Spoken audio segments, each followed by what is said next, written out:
I mean, I don't know why the Home Secretary survived. In any other government, the Home Secretary would have been sacked. Right. I mean, she should have been sacked years ago. Well, she was sacked years ago, and she should have stayed sacked. But it's just not good enough. I mean, one expects a minimum level of competence and humanity, and she doesn't meet those tests. Hi, I'm Anoosh Chakelian and I'm Britain editor of the New Statesman, and I'm delighted to be joined today by Lord Dubs to discuss the UK's refugee response to the Ukraine crisis. Thanks so much for joining us today. Before we get into the politics of it, I really wanted to ask you first about how you feel seeing the scenes of people fleeing Ukraine. You came here yourself as a 6-year-old refugee in 1939 via kinder transport, fleeing the Nazis from Prague. So it must awaken some feelings in you. When I came on a kinder transport, the Holocaust hadn't really impacted. It was only a few months after the Nazis had occupied Prague. So there wasn't that impact. But still, I was saying goodbye to my mum and saying goodbye to everything I knew. So to that extent, yes. The horror of what's happening in the Ukraine, of course, is probably matched only by what happened in Syria a few years ago. And people have been fleeing a terrible situation. But obviously I have a bit of a fellow feeling with people who arrive here, because I know what it's like. I spoke Czech and German. I didn't speak any English when I got here. So there are similarities. It's also the sense of bewilderment. One finds one is here and sort of one doesn't quite, particularly if one is young, one doesn't quite understand the significance of what's happening. No, absolutely. And what did you make of the initial response from the government when we knew that so many people would be fleeing Ukraine? For weeks, if not longer, there was a lot of talk about that if the Russians do attack and invade Ukraine, that there'd be a flight of people away. So we knew about it a long time ahead. It seems to me our government did nothing at all to prepare for it. If ever they had warning of something that was happening, they did nothing. Now, I don't know what they did in Poland to get ready. They must have done something. But we certainly acted as if nothing was going to happen until it did happen. Do you think that's typical of the government's response to these kind of crises in recent years? My sense of it is that Priti Patel, the Home Secretary, that her policy is to keep people out. I can't see any particular rationale for what she's doing, except everything, this horrible bill, the Nationality and Borders Bill. That is a nasty bit of legislation. Actually, it's a lot less nasty now because we passed 20 amendments, which is probably a record, I think, for the Lord. So we'll see what happens when it gets back to the Commons in the near future. But yes, I think there's a hostility to incomers. There's hostility to people, whether they're from Europe or whether they're from further afield. I'm a bit concerned, though, that although one wants public opinion on side, public opinion seems to be more sympathetic to white refugees than refugees from Syria or the Horn of Africa or from Afghanistan. We've got to watch that. Yeah. They're all people with an equal fear which led them to escape, and I think we've got to treat them all equally worthy of our protection. You've written about the UK's response to Ukrainian refugees, and you've called it a national disgrace. How do you think, there's a new part of the scheme being announced today by Michael Gove about people being able to sponsor refugees to come here. How do you think it's sort of playing out since the original response? I think a lot of people who are normally, even who are government supporters, who are not opposition supporters, government supporters, are actually pretty appalled by it. So I think a lot of people are taken aback at how feeble our response has been. And I think public opinion is very much on side that we should do more. And while public opinion is on side, we've got to actually make sure we respond to public opinion, because in the past, in various efforts I've had about changing legislation, it's been public opinion that has often tipped the balance. Yeah. And we have to remember that the public opinion is absolutely crucial in this, and one has to talk to public opinion. And I think if public opinion, if people understand the terrors that people have the refugees have fled, then they're more sympathetic. And the closer they see it, and of course, when the Syrian crisis happened, and they saw pictures of boats sinking in the Mediterranean, a little Syrian boy, Alan Kurdi, drowned on the Mediterranean beach. That was awful. And I think that woke up a lot of sympathy in people. And I think it's the same now with Ukrainians, the sympathy when one sees the horrors of the bombing, the destroyed buildings, the hospitals being bombed and so on. I think people are very sympathetic when they see this enormous number of people. All I say is, let's take our share of responsibility. We can't take them all, but of those that don't want to leave the neighbouring countries, and one understands the arguments why they might want to stay there, some of them, but of the rest we should take our share. How much better Ireland has done. Little Ireland has done so much better. They immediately took far more than we did, and they've still got ahead of us. It's a disgrace. It's a disgrace. And then there are all these arguments about security, which they're using.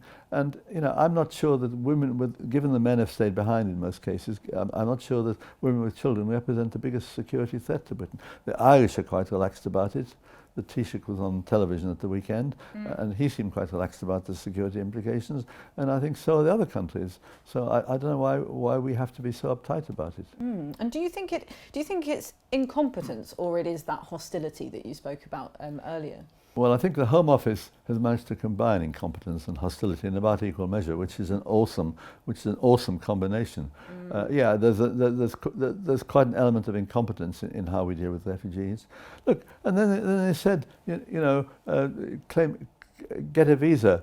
So you've got to go to Brussels or Paris. And they said, go to Lille. They said, there's an office in Calais. There was no office in Calais. They said, go to Lille. No. Then they said, it's in Arras. What is this? Don't they even know where they've got offices open? And then they've dropped the visa requirement face to face. It's now online, I understand, from Tuesday. Well, it's a lot of incompetence, which is linked with the malice. So what would you rather see the government do? I would like to see us coordinate better with other European countries. So the Irish have said they'll take 2%. I think we should, in conjunction with other countries, say this is what we're open to taking. We'll take whatever percentage of the total it is.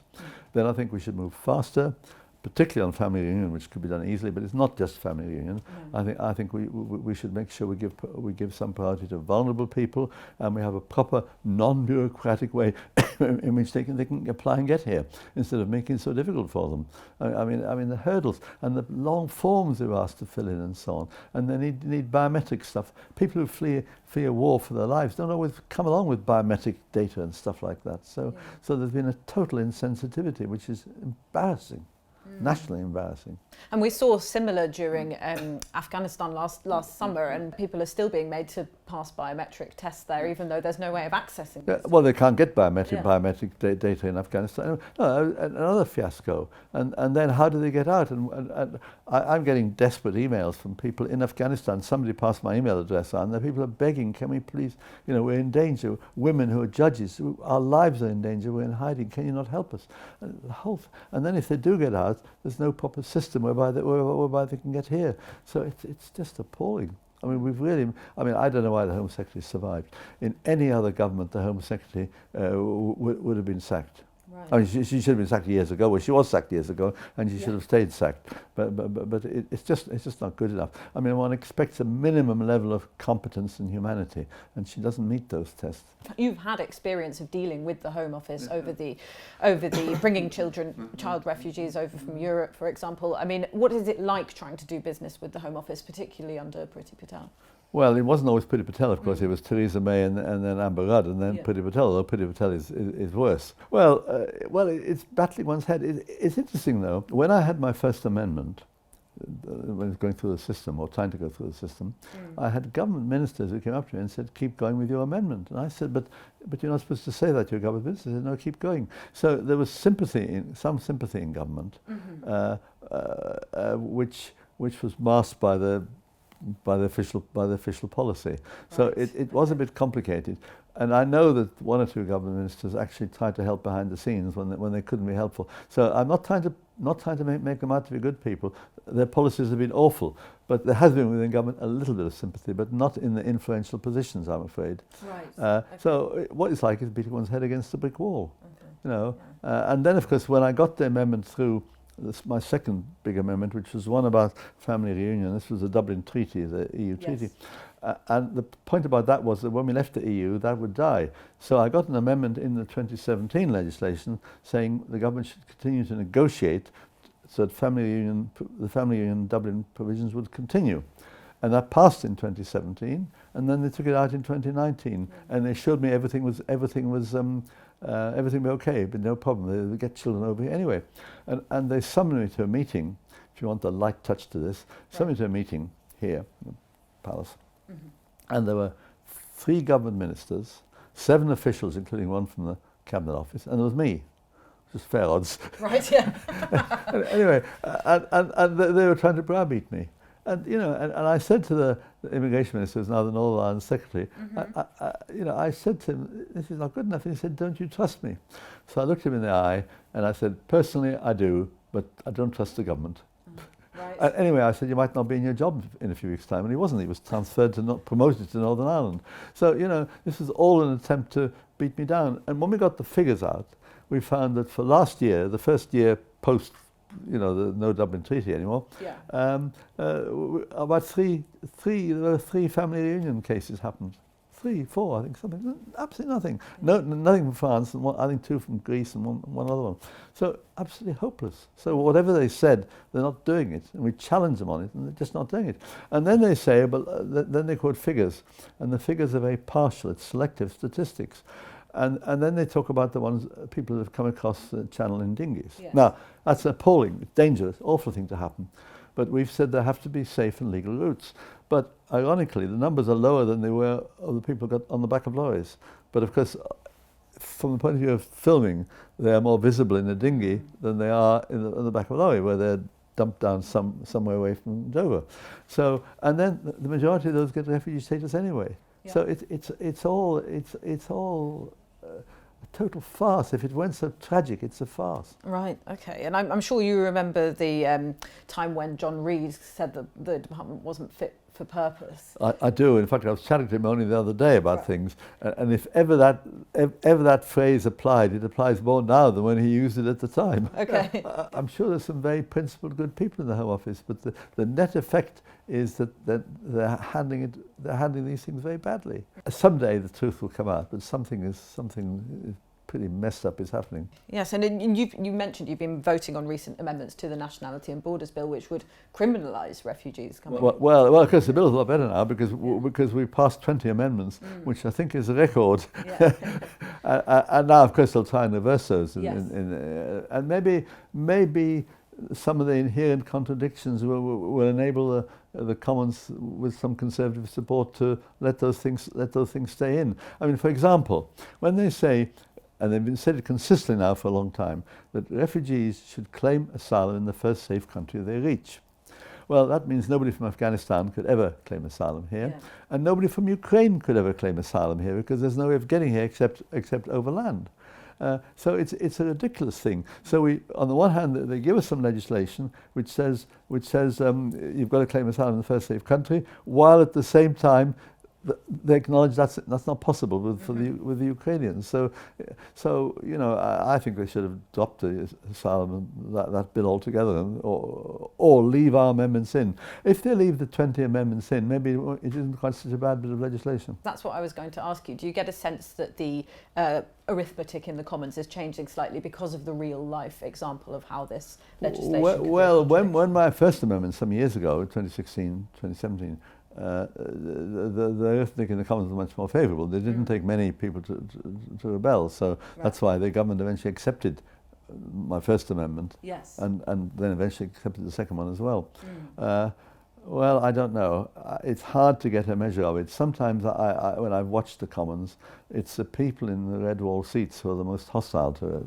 Oh, I see. One of the red wall seats. On the other hand, there's been quite some turmoil, and even some quite even some Tory MPs who have not normally supported refugees are now speaking out. So I can't predict. I'm afraid I just can't predict. It's anybody's guess. I'm not close enough. I'm not there to gossip so easily. No, of course. And I just wonder how it makes you feel that you're having to battle this kind of legislation and also seeing how the refugee response has played out to the war in Ukraine. Does it make you feel sad, because you're someone who's benefited from sort of British hospitality in a time when we were welcoming? Yeah, well, I think we welcomed 10,000 Kindertransport refugees in between 1938 and 39. So although there was hostility, and Britain was the only country that took those children, I think. Even the Americans said it was additional to quota. Right. So it was. On the other hand, there was some resistance. I read the Hansard from 1938. Some people didn't like it, but the majority said it was okay. So it did happen. Well, I feel it's shabby. We didn't have such a bad reputation, even in the post-war period. The reputation wasn't so bad. It's just that the policies since then have got worse. I think the Brexit referendum also poisoned the atmosphere a bit, because when Boris Johnson said that if we don't leave the EU, there are 70 to 80 million Turks poised to enter Britain. I mean, that was a downright lie. It wasn't the first of many, it was one of many, but it was a downright lie. And Farage with his posters and so on. I think it poisoned the atmosphere, because, look, I think I knocked on as many doors during the referendum campaign as anybody you meet, but it was all in North Hammersmith on the White City estate and so on, where the majority were for Remain. But even then, it was fairly clear that those people for whom Take Back Control resonated, what it meant was keep them out. It fairly clearly meant keep them out. And so that poisoned the atmosphere. And I think that's been reversed a bit with the Ukrainian situation, but the atmosphere was poisoned for a time by the Brexit referendum. Because public opinion, it can be a fickle thing as well. I know you mentioned earlier on the sort of surge of sympathy towards refugees that perhaps look more like the sort of majority in the UK, for example. I wonder what you make of that. Well, I think I agree. Public opinion is a fickle thing, and little incidents can move it one way or the other. Like the Alan Kurdi, the Syrian boy around the Mediterranean beach, which really did provoke enormous sense of we must do something for these people.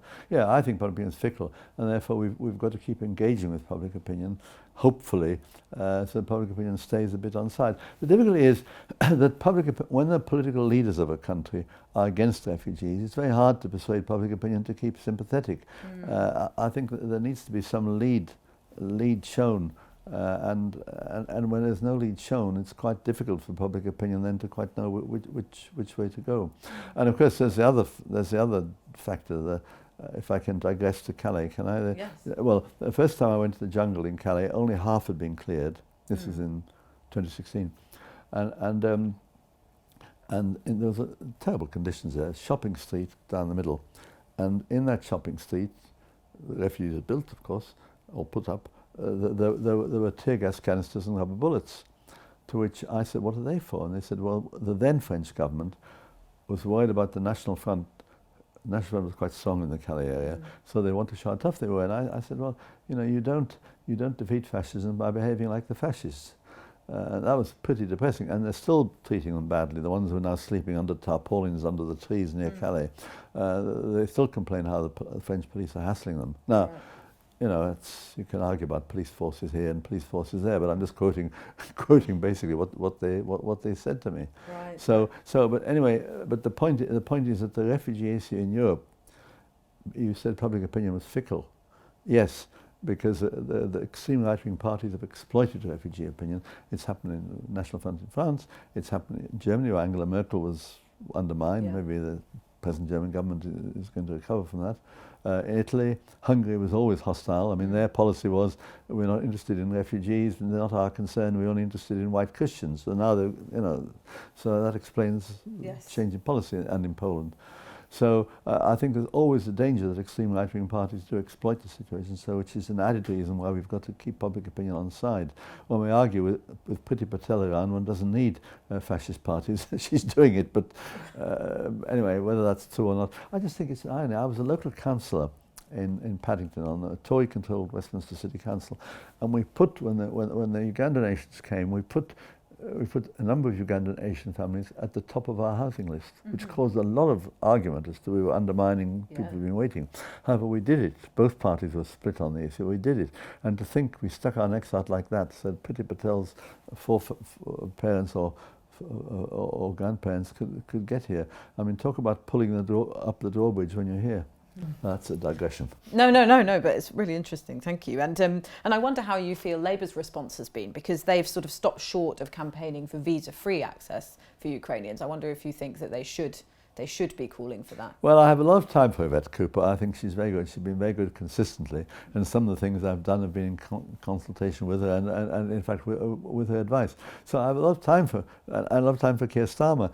I think we could be a little bit more robust. I think we're being a little bit too cautious at the moment, and I don't think we need to be, because if public opinion is ahead of us, then really we ought to do some catching up. So I would like to see I would like to see a more robust attitude. But having said that, if anybody's going to do it properly, it's been Yvette Cooper or her predecessor, the Shadow Home Secretary. I think they're both people who are good on this, and I expect Labour to become more robust. I hope Labour will become more robust. That's all I can say. She's going to speak to the PLP tonight, so I shall listen to her. Okay, yeah. And where do you think that caution has come from? You know, that slightly more cautious approach, do you think? I suppose the fear that it can be made a very toxic issue against the Labour Party, the refugee issue, and the fear that just when things are going a bit better, we don't have to throw it all away. But the answer is I don't really know. It seems to be fairly clear. And one of the amendments in particular on child refugees, which is my amendment on the National Alien Borders Bill, was actually one that Yvette Cooper, I understand, was quite keen on. So I'm not sure that they're going to be that cautious. I think you'll see they'll become more robust. Right. Okay. But it's very difficult being in opposition. I'm making excuses now, aren't I? No, it is difficult, of course, yeah. And just one last question. I wonder if you think the government was caught on the back foot by public opinion. Do you think there's an assumption among particularly the Brexiteers in Cabinet that the public wouldn't have wanted? You know, we see the opinion polling now that people want more Ukrainians to be welcomed over with fewer restrictions. But do you think the government assumed they might not? Yes, I think they did. I think they're quite surprised that public opinion has moved from there. Moved right over. I think they didn't expect it.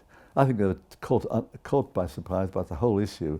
They just thought that there might be a terrible conflict in the Ukraine. I think they expected the Russians to attack probably, but they didn't think that the consequence would be what it was. They should have thought of it. It was fairly obvious if people are going to be bombed by the Russians and attacked by the Russians, that they're going to flee for safety. I mean, it's natural, and it should have been expected, and therefore they should also have expected, our government, that public opinion would respond. These terrible pictures, these bombed towns and hospitals bombed and so on.